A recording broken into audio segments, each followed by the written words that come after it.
Did you know that there used to be a church on Via Madonna delle Grazie in Sutera?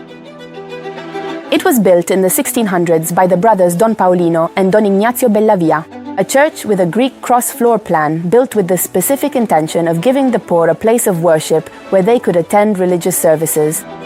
This stands in stark contrast to the much more noble church of Sant'Agata, which was frequently visited by the local aristocrats of the time.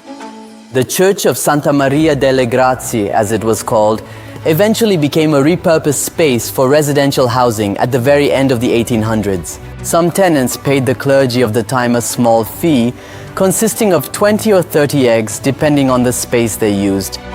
Il grano non ce ne davano, ci davano uova. Copiva uova, copiva soldi.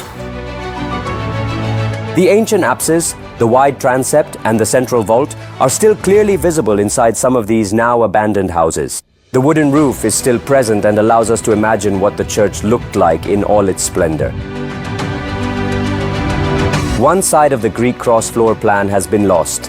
However, from the outside, we can still see what were probably the niches that housed the statues of the saints. If you enjoyed the video, give it a like. Share it. And make sure to click the follow button so you never miss the next videos.